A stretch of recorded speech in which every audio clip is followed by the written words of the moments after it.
BBC Nepali सेवाको साँझपखबाट गनी अन्सारीको नमस्कार। आज कार्यक्रममा गत 24 घण्टाको वर्षाले निम्ति आएको बाढीका कारण विभिन्न जिल्लामा सयौं घर डुबानमा 350 जनाको उद्धार। काठमाडौँमा 382वटा घर डुबानमा परेको छ। भक्तपुरमा 500वटा घर टहराहरू डुबानमा परेको छ। विभिन्न ठाउँबाट 350 जनाको उद्धार गर्नु परेको अवस्था छ। संखुवा सभामा एकै परिवारका 6 जनाको निर्मम हत्याबारे सूक्ष्म अनुसन्धान भइरहेको प्रहरीको भनाई। घटना कसरी भयो भन्ने कुराको चाहिँ अलिकति यो लासरात गरिसकेपछि घटनाको प्रकृति के छ भन्ने कुराको आधारमा हेर्न सकिन्छ। सबै लासले घट्नु परेको अवस्थामा धरान स्थित बीपी कोइराला स्वास्थ्य विज्ञान प्रतिष्ठानमा जारी आन्दोलनबारे एक रिपोर्ट र अन्तर्राष्ट्रिय प्रसङ्गमा कब्जामा लिन बाँकी पञ्जसिर उपत्यका पनि पूर्ण नियन्त्रणमा आइसकेको तालिबानको दाबी। तर सबैभन्दा पहिला आजका प्रमुख विश्व समाचार। विनिता दाहालबाट समाचार सुन्नुहोस्। बेलारुसको मिन्स्क स्थित एउटा अदालतले 2 मुख्य विपक्षी नेतालाई जेल हाल्ने निर्णय सुनाएपछि युरोपेली संघले बेलारुसमाथि मानव अधिकारको धज्जी उडाएको आरोप लगाएको छ।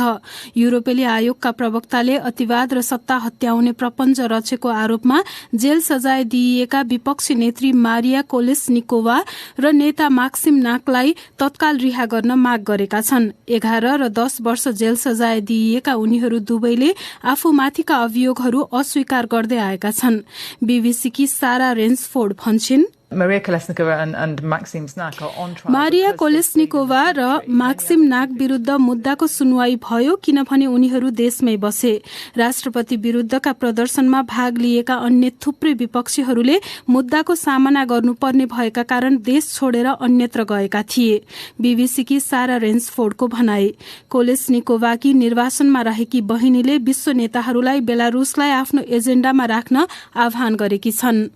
तालिबानले केही दिनदेखि लडाईं गर्दै आएको पञ्जसिर प्रान्त आफ्नो कब्जामा आएपछि अफगानिस्तान पूर्ण रूपमा आफ्नो नियन्त्रणमा आएको बताएको छ। तालिबानका प्रवक्ता जबीहुल्लाह मुजाहिदले काबुलमा पत्रकार सम्मेलनमा पञ्जसिरका बासिन्दालाई अन्य अफगान सरहने सम्मान दिइने बताएका छन्। पञ्जसिर स्थित रेसिस्टेन्ट मुभमेन्टका नेताहरूले भने तालिबानले आफूलाई हराएको भन्ने दावीहरू अस्वीकार गरेका छन्। यसैबीच नयाँ सरकार घोषणाको विवरण दिन तालिबान अझै तयार भइ नसकेको काबुलमा रहेका बीबीसीका सकन्दर कर्मानीले बताएका छन्। उनी भन्छन्, तालिबानले नयाँ सरकार छिट्टै बन्ने बताएको छ। उक्त समूहले काबुललाई आफ्नो नियन्त्रणमा लिएको 3 साताभन्दा बढी भइसकेको छ, तर देश कसरी शासन गर्ने भन्ने योजना उनीहरूले अहिलेसम्म घोषणा गर्न सकेका छैनन्। बीबीसीका सकन्दर कर्मानीको भनाई। मलेसियाको वायु सेवामा भएको क्षेप्यास्त्र हमलामा ज्यान गुमाएका 290 जनाका आफन्तहरूले द नेदरल्याण्ड्स स्थित अदालतमा आफ्नो बयान दिइरहेका छन्। स्किपोल स्थित उच्च सुरक्षा सहितको अदालत कक्षमा न्यायाधीशहरूले पीड़ित परिवारको बयान सुन्न 3 साताको समय छुट्याएका छन्। एम्स्टरड्यामदेखि क्वालालम्पुर जाँदै गरेको उक्त MH17 विमानमा धेरैजसो यात्रुहरू डच थिए। उक्त घटनामा 3 रुसी र 1 युक्रेनका विद्रोही विरूद्ध सन् 2014 मा विद्रोही नियन्त्रित पूर्वी युक्रेनमा क्षेप्यास्त्र प्रहार गरेर विमान खसाएको आरोप लागेको छ। तपाई बीबीसी नेपाली सेवाको साँझपख सुनिरहनु भएको छ। गिनीमा सैन्य कुका नेताले केही साताभित्र नयाँ सरकार बन्ने बताएका छन्। लेफ्टिनेन्ट कर्णेल ममादी डुम्बुयाले पूर्व सरकारका सदस्यहरूलाई उनीहरूको खोजी नगरिने बताएका छन्। यद्यपि उनले मन्त्रीहरूले देश छोड्न नसक्ने र सरकारी गाड़ीहरू सेनालाई दिनुपर्ने बताएका छन्। इजरायली अधिकारीहरूले देशको सबैभन्दा राम्रो सुरक्षा भएको जेलबाट भागेका 6 जना प्यालेस्टिनी कैदीहरूको वृहत खोजी कार्य गर्दैछन्। गिल्बोआ जेलबाट भाग्नेहरूमा प्यालेस्टिनी सैन्य समूह अल अक्सा मार्टियर्स ब्रिगेडका पूर्व कमाण्डर र इस्लामिक जिहादी सदस्यहरू रहेका छन्। इजरायली प्रधानमन्त्री नफ्ताली बेनेटले जेलबाट भाग्नुलाई एउटा अति गम्भीर घटना भनेका छन्। प्यालेस्टिनी लडाकुहरूले भने त्यसलाई साहसिक कदम भनेका छन्।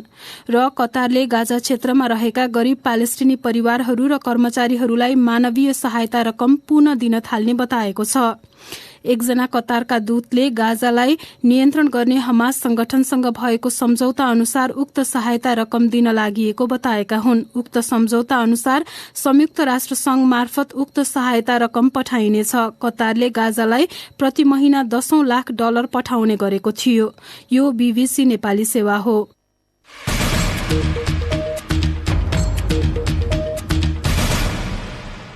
साँझपखमा पुनः स्वागत छ। गत 24 घण्टाभित्र भएको ठूलो वर्षाले तटीय क्षेत्रमा निम्ति आएको बाढीका कारण कम्तीमा 7वटा जिल्लामा जनधनको क्षति भएको राष्ट्रिय विपद जोखिम न्यूनीकरण तथा व्यवस्थापन प्राधिकरणले जनाएको छ। प्राधिकरणका अनुसार काठमाडौँ उपत्यकाका काठमाडौँ र भक्तपुरमा सयौंको संख्यामा घर टहरा डुबानमा परेका छन् र तटीय क्षेत्रका 350 जनाभन्दा बढीको उद्धार गरिएको छ। केही बेर अघि हामीले प्राधिकरणका प्रवक्ता विश्व प्रकाश अर्याललाई पछिल्लो अवस्थाबारे सोधेका छौं। हिजोदेखिको यो भारी वर्षाले जनधनको क्षति हुन पुगेको छ। हामीलाई प्राप्त विवरण अनुसार 6 जनाको मृत्यु भएको छ, 4 जना घाइते हुनु भएको छ भने 3वटा चाहिँ घर पूर्ण रूपले क्षति हुन पुगेको छ। बाढीका कारणले विभिन्न ठाउँबाट 350 जनाको उद्धार गर्नु परेको चाहिँ अवस्था चाहिँ छ।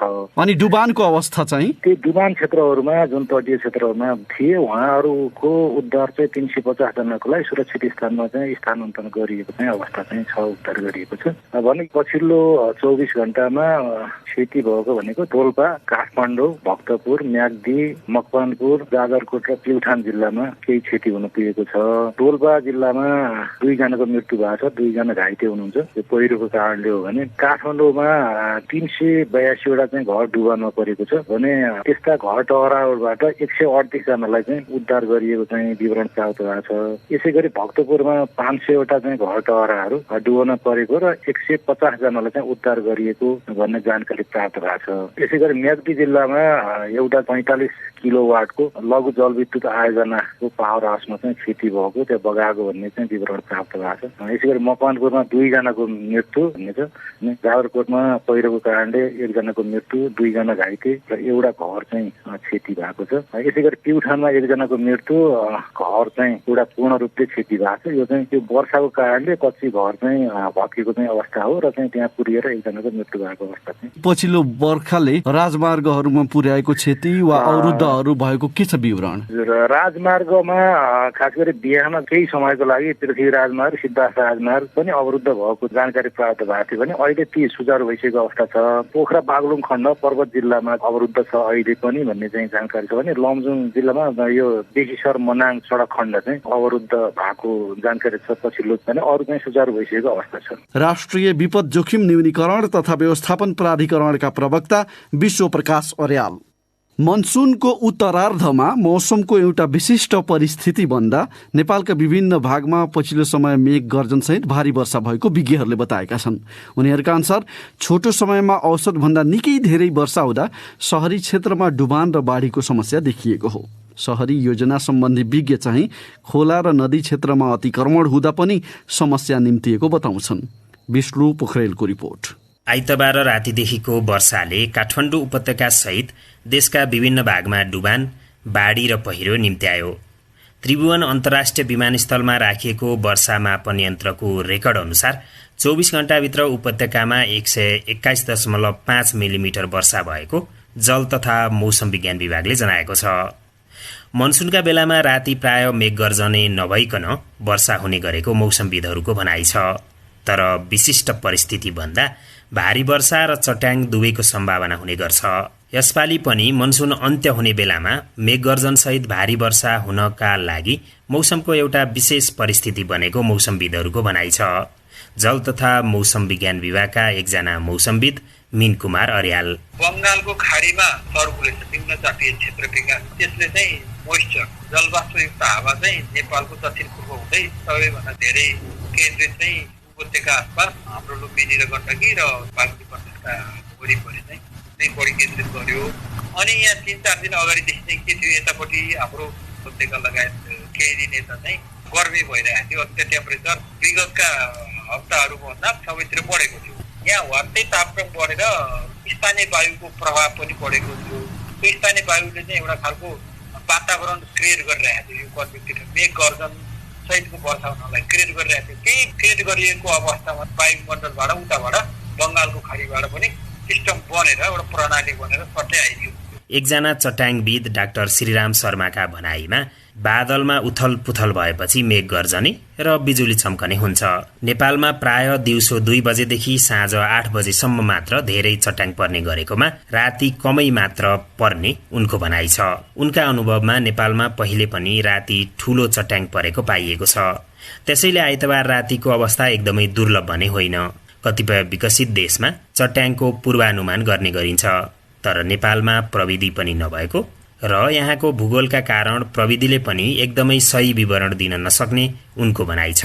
हामी यहाँ टेक्नोलोजिकल अभाव पनि छ र यो हाम्रो भूभागको चाहिँ कम्प्लेक्सिटीले गर्दाखेरि पनि हामीलाई फोरकास्ट गर्न पानी जस्तो सजिलो चाहिँ चट्याङ छैन। काठमाडौँ उपत्यका भित्रै र शहरी क्षेत्रमा डुबान भएपछि शहरी योजना सम्बन्धी विज्ञहरूले त्यसको मुख्य कारण प्राकृतिक भन्दा पनि मानव सिर्जित भएको बताएका छन्। उनीहरूका भनाइमा विशेष गरी नदी तथा खोला किनारामा अतिक्रमण गरेर बस्ती बनाइएकाले डुबानको अवस्था आएको हो।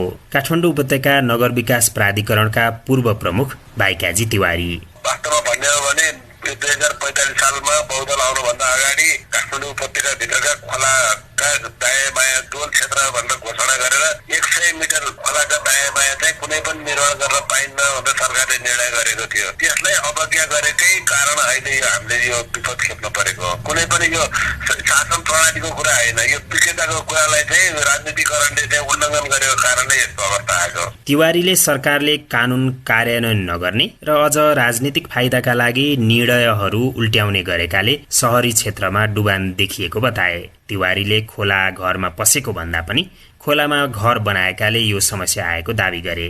उनी वर्षायाममा शहरी क्षेत्रमा हुने डुबान र बाढी नियन्त्रण गर्नका लागि सरकारले बलियो कानुन बनाउनु पर्ने र जनता स्वयं पनि सचेत बन्नुपर्ने सुझाव दिन्छन्। विष्णु पोखरेल, BBC, काठमाडौँ।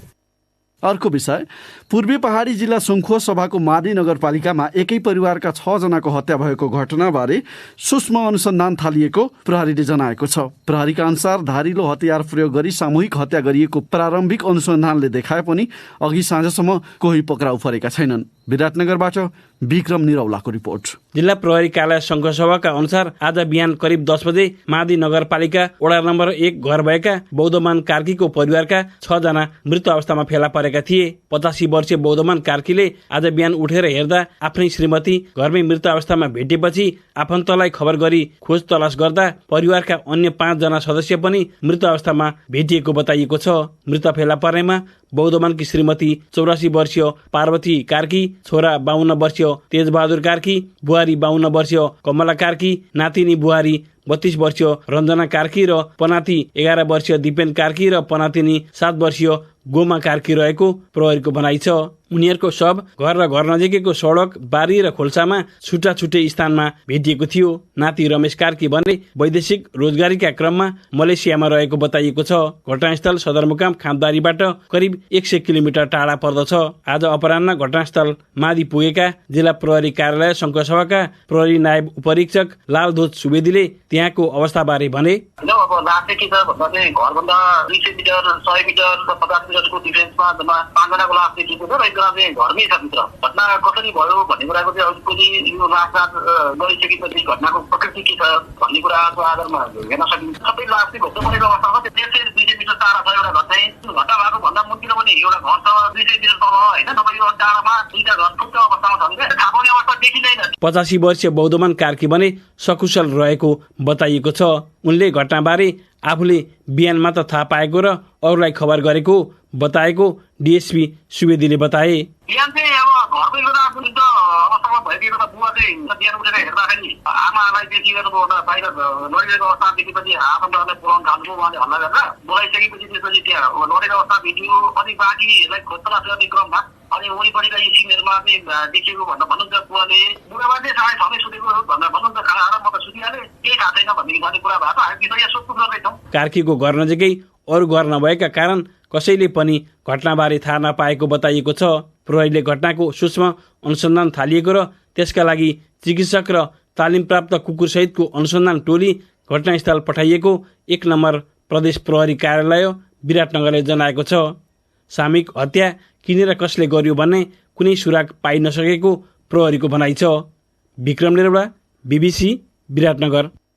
अब सुनौ तपाईहरूबाटै प्राप्त प्रतिक्रिया। साथीहरू स्वेच्छा राउत र विनिता दाहालबाट।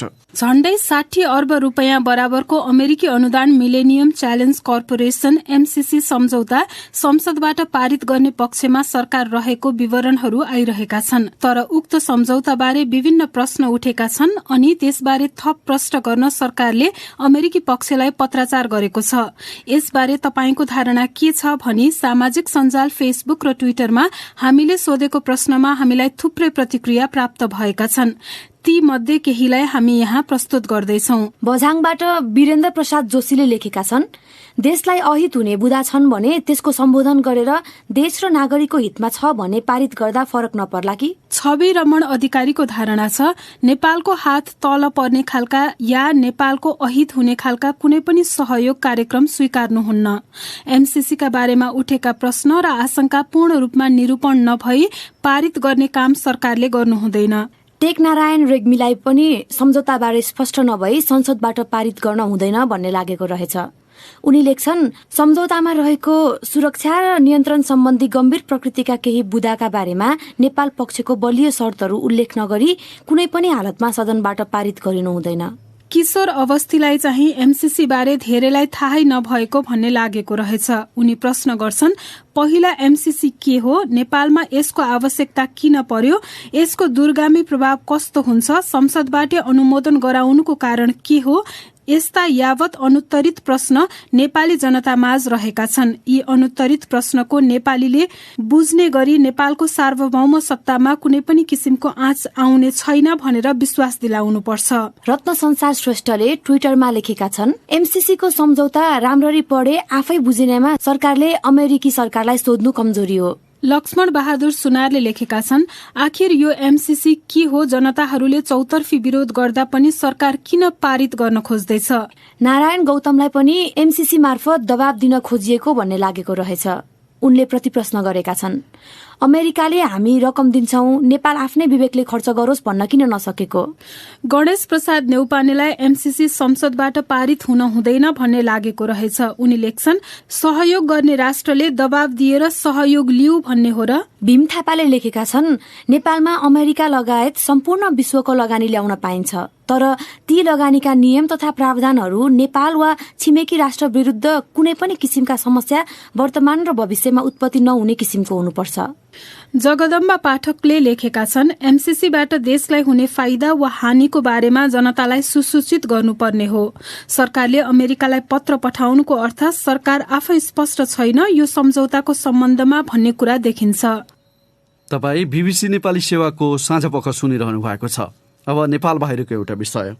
अफगानिस्तानमा तालिबानले पञ्जसिर उपत्यका आफूहरूको पूर्ण नियन्त्रणमा आएको दावी गरेका छन्। काबुलमा एउटा पत्रकार सम्मेलनमा बोल्दै प्रवक्ता जबिहुल्लाह मुजाहिदले त्यस्तो दावी गरे पनि तालिबान विरुद्ध त्यहाँ संघर्षरत समूहले चाहिँ लडाई जारी रहेको भन्दै तालिबानको दावी अस्वीकार गरेको छ।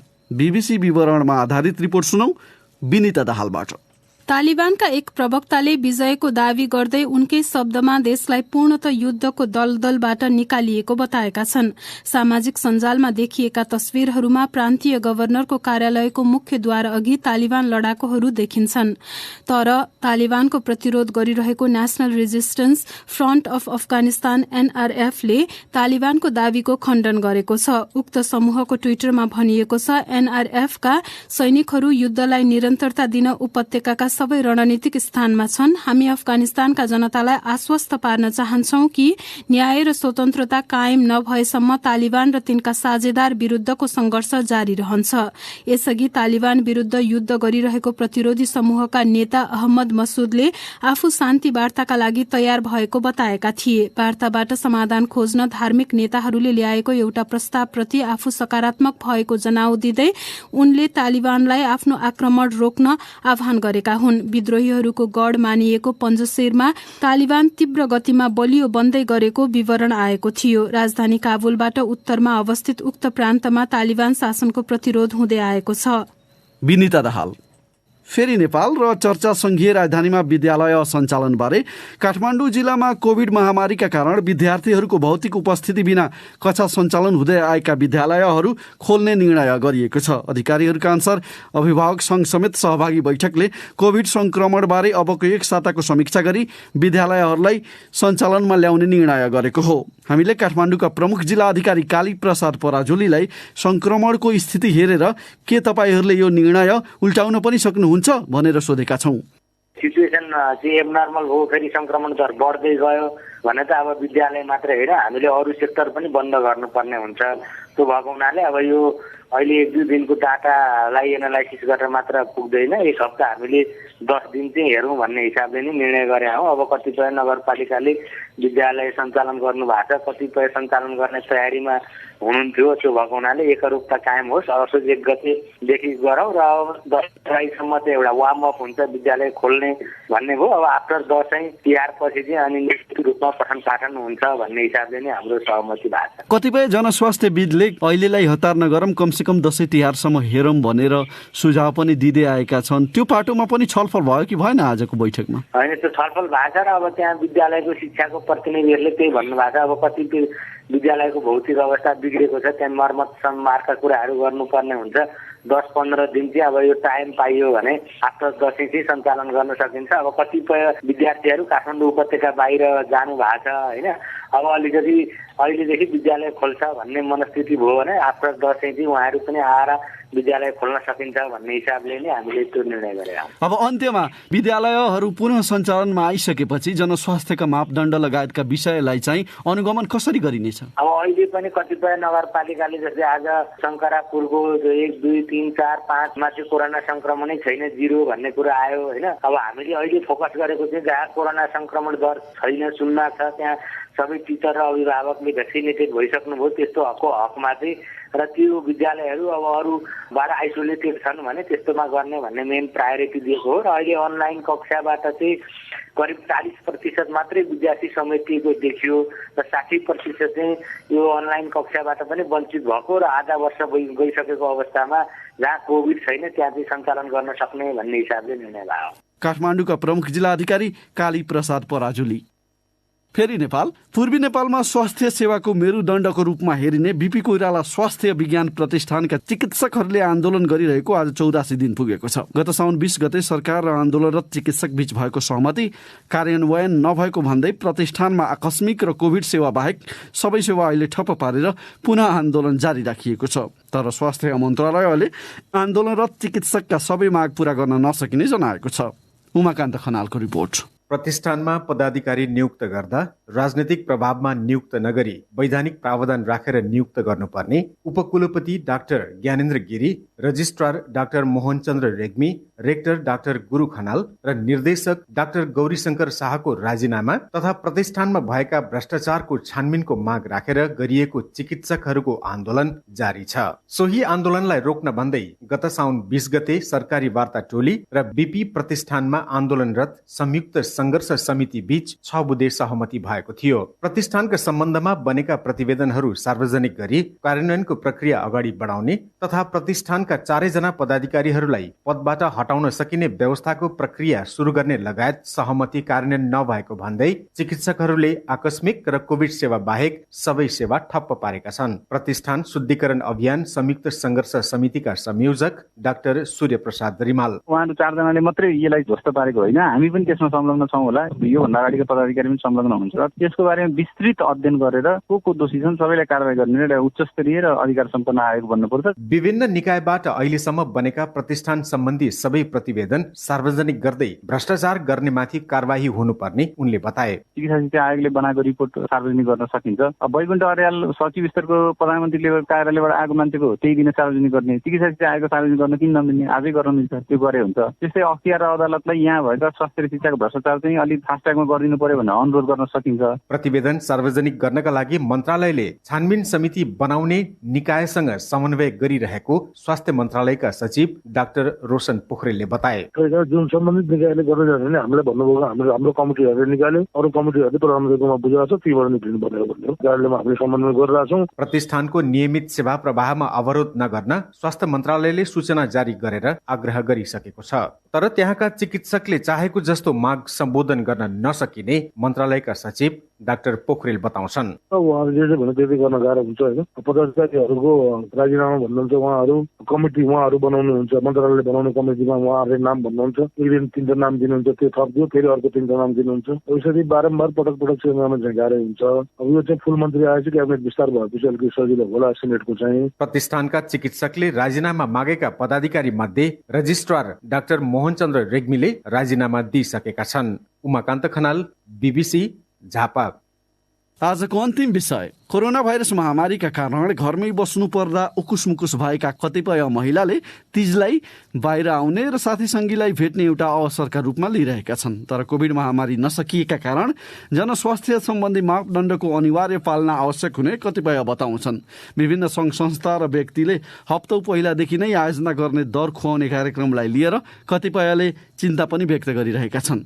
मतिना त्वानावासुको रिपोर्ट। तीजमा महिलाहरू भेला भई नाचगान तथा मनोरञ्जन गर्ने प्रचलन रहे पनि यसपालि परिवारभित्रै रहेर पर्व मनाउने तयारी भइरहेको चितवनकी इन्दु तिवारी बताउँछिन्। देशले पनि अब कोरोना विरुद्ध सुई लगाइरहेछ, हामी पनि त अब अहिले लापरवाही हिँड्न भएन। परिवार त्यसरी नै मनाउने हो। कतिजना गएकै छैन माइत, मेरो बुहारीले माइत पठाएको छैन मैले। अधिकांश जात्रा तथा चाडपर्वहरू धार्मिक, सांस्कृतिक र परम्परागत महत्वका मात्र हुँदैनन्। तिनले मानिसको सामाजिक, आर्थिक, मानसिक, संवेगात्मक पक्षहरूमा समेत गहिरो प्रभाव पारिरहेको हुन्छ भन्छिन् हास्य कलाकार कुञ्जना घिमिरे। कोरोना महामारीले घरमै थुनिएका महिलाहरूलाई बाहिर आउने अवसर तीजमा प्राप्त हुने भन्दै त्यसले उनीहरूको शारीरिक र मानसिक स्वास्थ्यमा पार्ने सकारात्मक प्रभावलाई नजरअन्दाज गर्न नहुने उनी बताउँछिन्। भड्किलो पारा नगरिकन छोरै आफन्तहरू बीच, साथीभाइहरू बीच अलिकति डिस्टेन्स मेन्टेन गरेर रमाउनु चाहिँ पर्छ जस्तो लाग्छ मलाई। मेन्टली फ्रेस हुनु भनेको पनि तपाईँले धेरैवटा रोगहरूलाई जित्नु हो जस्तो लाग्छ कि। तीज भन्ने बित्तिकै रातो पहिरनमा सजिएका महिलाहरू र उनीहरूले लाउने भाकाको याद दिलाउने धेरैको बुझाइ छ। अघिल्लो दिन रातिसम्म दर खाने, तीजको दिनमा व्रत बस्ने, पूजा पाठ गर्ने भन्ने आम बुझाइ छ। तर पछिल्लो समय महिना दिन अघिदेखि महँगा होटल र भोजघरमा दर खाने कार्यक्रम गर्ने प्रचलन बढ्नुले आफ्नै संस्कृति संकटमा पर्न सक्ने चिन्ता छ काठमाडौँकी रिता राई दाहालको। कसैले 5 स्टार होटलमा तीजको दर दिने, कसैले क्याटरिङ गरेर दिने, तीजको नाममा अलिकति कता चाहिँ अनहेल्दी इन्भाइरोमेन्ट भइरहेको मैले अनुभूति गरिरहेको छु। हामीले घाँटी हेरेर हार्निलु भने जस्तै आफ्नो परिस्थिति, आफ्नो अवस्था अनुसार हामीले मनाउँदै जाने हो भने यसको अवश्य पनि संरक्षण, संवर्धन र यसको महत्व बढेर जान्छ। सञ्चारकर्मी बबिता बस्नेत यसपालिको तीज रमाइलो सँगसँगै जोखिम बोकेर आएको बताउँछिन्। मास्क, सेनिटाइजरको प्रयोगलाई बढ़ावा दिई सामाजिक दूरी कायम गरी यसपालिको तीज मनाउन सकिने उनी बताउँछिन्। यसपल्टको तीजमा महिला दिदीबहिनीहरूले फोटो खिच्दाखेरि मास्क निकाल्न जसलाई पनि मन लाग्छ, मास्क निकालेर फोटो खिचिराख्नु भएको देखिएको पनि छ। सकेसम्म मास्क ननिकाल्न राम्रो हो, तर त्यो मास्क निकालेपछि बोल्नु हुँदैन, नबोलिकन फोटो टक्क खिचेर अनि फेरि मास्क लगाइहाल्ने, त्यस्तो खालको पनि उपाय गर्न सकिन्छ। महिला अधिकार कर्मी रिता शाह पछिल्लो समय मधेसतिर पनि तीज मनाउन थालेको बताउँछिन्। तीजको मौलिकता भन्दा त्यसमा देखिएका विसंगतिहरूको नक्कल बढ्ता गरेको संकेत गर्दै यसले तीजको महिमा संकटमा पर्ने बताउँछिन्। प्रायः जसो अहिलेसम्म स्कुल कलेज खुलेको छैन, तर हामी यो तीजको नाममा ठाउँ ठाउँमा गएर त्यसरी बसेपछि यसले त कोभिडलाई अझै फैलिनबाट चाहिँ यसले जोगाउनुको सट्टा अझ यसले चाहिँ फैलावट गर्छ जस्तो मलाई लाग्छ। भारी वर्षाका कारण कतै बाढ़ी, कतै पहिरो, कतै डुबानको अवस्था छ। महामारीका कारण कयौं महिलाको ज्यान गइसकेको छ। कयौं यस संक्रमणको उच्च जोखिमको अवस्थाबाट गुज्रिरहेका छन्। यति बेला तीजको उमंग छाडेर राष्ट्रिय आवश्यकता र परिस्थितिलाई मूल्याङ्कन गरी सोही बमोजिमको भूमिका खेल्नु उपयुक्त हुने भन्दै लक्ष्मी ढकाल तीजको दिन मानव सेवामा समर्पित हुने बताउँछिन्।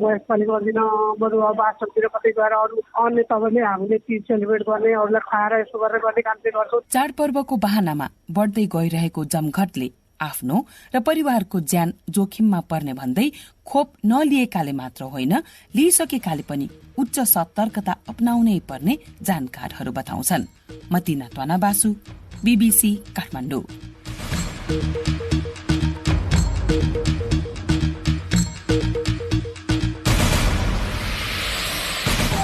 साथै BBC नेपाली सेवाको साँझ पख यही सकिन्छ। भोलि बिहान 7:15 बजेसम्मका लागि हामी सबैलाई बिदा दिनुहोस्। नमस्कार।